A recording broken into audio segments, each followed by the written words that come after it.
All right, folks, let's talk about what's going on in the real estate market here in DFW. Predominantly, we're going to talk quite a bit about Fort Worth today, and I want to go over 3 different topics. The first thing I want to go over is how developers are getting rich on affordable housing here in Fort Worth, why Zillow is facing racketeering allegations and why it's very important for you to understand this as a buyer, and how 370 properties were moved into a blockchain in a county in New Jersey.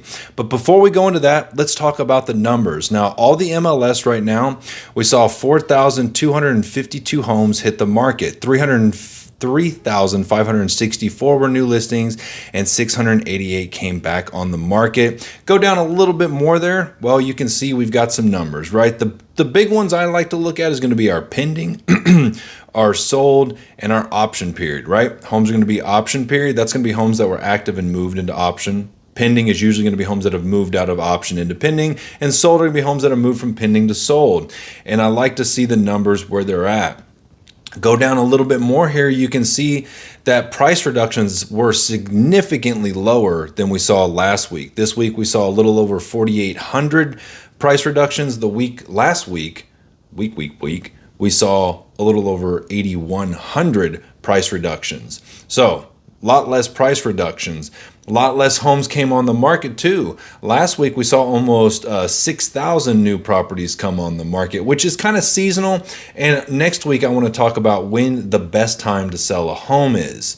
Also, let's talk about those mortgage rates. They actually dropped a little bit from last week. Last week they were at 6.32%. This week they're at 6.22%. Understand that's going to fluctuate depending on your position as a buyer and depending on what websites you look at as well.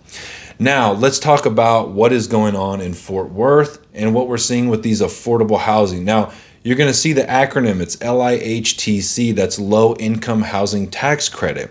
And I want to talk about the difference between that and Section 8. So the Low Income Housing Tax Credit gives a credit to developers. Remember that, developers, to rehabilitate housing to increase supply of affordable units. Where Section 8 actually gives a voucher to an individual so they can step into the free market and rent a property, whether it's somebody like myself that has rental properties or be it like a corporation or something of that. But it's more of an even playing field in my opinion. And there are some pros and cons to Section 8, I'll be honest. But as a landlord, there's actually a fair amount of benefit. But let's talk about this LIHTC and how it comes with heavy regulations. There's lots of lawyer oversight. There's high compliance costs, which often means only a portion of the subsidy actually goes into building affordable units. And in many cases, the financial benefit stays with the developer. And that's going to be the trend that you see with this LIHTC. A lot of the benefit stays with the developer. It doesn't benefit the community. It really does. And when I say community, I should say it doesn't benefit the surrounding community, and it doesn't benefit the renters inside the community as much as you would think it would. Now, there have been lots of documented cases of fraud and corruption tied to how these tax credits are allocated. And given what our good buddy Chandler Crouch has exposed in Tarrant County, I got to be real honest. I don't have a ton of faith that Tarrant County is going to do the right thing at the end of the day. Sorry, that's not my fault. You're the one that's betrayed the people's trust, not me. So anyways, that's where I stand with that. And all of this has made me wonder, why aren't there something different, like a hybrid in between like a Section 8 and true affordability? And this is just kind of something I was thinking about the other day.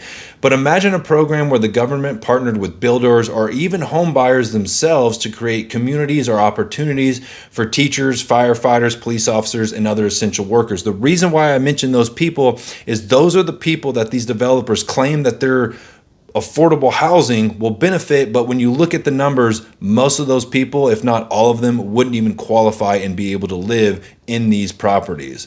Now, instead of this tax credit that ultimately benefits developers only, these workers could purchase a home in a community, live there for at least 5 years, and actually build equity, real ownership, real stability, and real opportunity for long-term wealth building that they could pass down to their kids instead of being packed into the rental units with no sense of community or upward mobility. This would give families a genuine stepping stone and a way out of lifelong dependency on government housing support. But programs like this really gain traction, and honestly, it's hard to see why not. The current system keeps people dependent on them, right? And if you go to these meetings and you actually start to talk to people, whether it's the homeless situation or whether it's the affordable housing situation, they give people just enough to get by, but not enough to thrive. And programs like I'm talking about, this could actually break that cycle. And it would just break the cycle. It would give people the ability to get real ownership and a way that they could pass down that financial benefit to their children. Now, let's take a look at this whole Zillow situation. There's 2 lawsuits going on right now.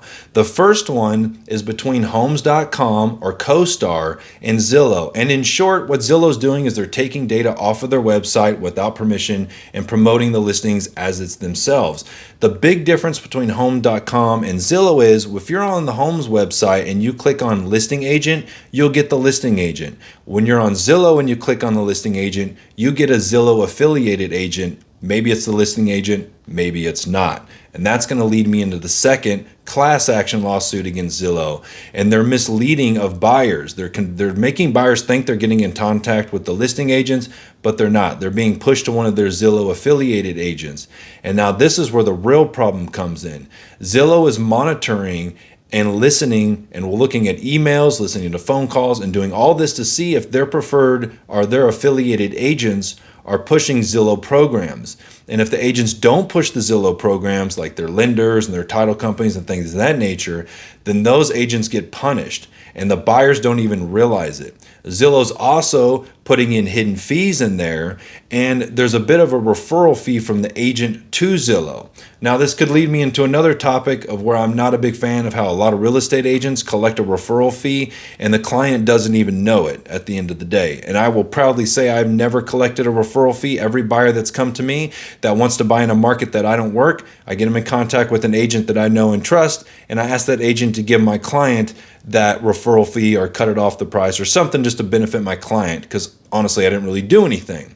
Now, another step that Zillow is trying to do is they're trying to position it as they're a one-stop shop for all things real estate, but their real goal is they're hiding fees and they're trying to monetize every single step of the process at the buyer's expense. So that's not that much fun. Now let's talk about this whole blockchain tokenization. I got to be honest, I'm a little ignorant when it comes to this, and I am learning with you guys at the same time. But in short, there's a county in New Jersey that's partnered with a company called Balcony Technology to place 370 properties on a blockchain.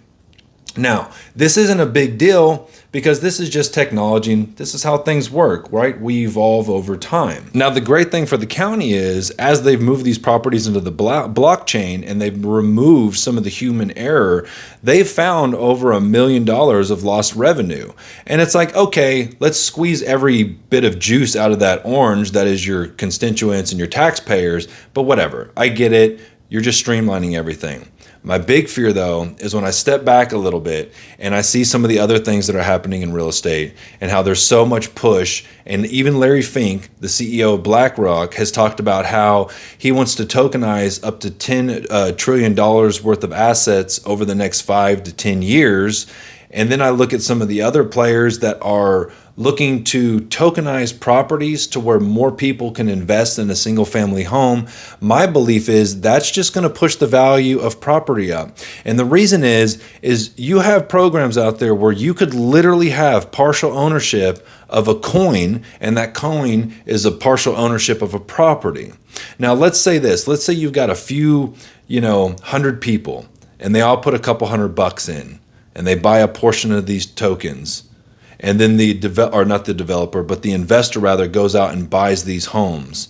They're going to be able to buy the homes at a higher price than your average individual is going to be able to, right? Because you're going to be competing with a corporation, and that corporation is going to be able to compete at a different level because they have the financial backing of a lot of different people that have just put a little bit in. And then nobody has like real skin in the game, because if I want to go buy a rental property, I got to go buy the rental property. If I want to throw a couple $100 at a stock, it's like, let's see what happens. And that's what I think would potentially happen with real estate down the road. Not all real estate, but it's just another buyer in the market that your average person is dealing with.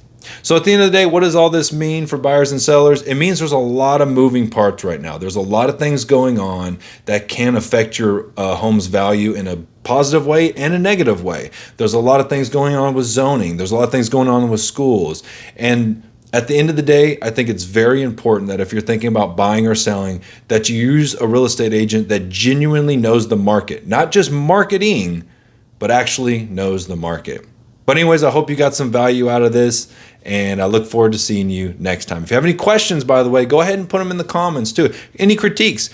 Like I said, some of this tokenization stuff, I'm learning with you. So if you can add some value to me, go ahead and drop it in the comments as well, and I'll see you next week.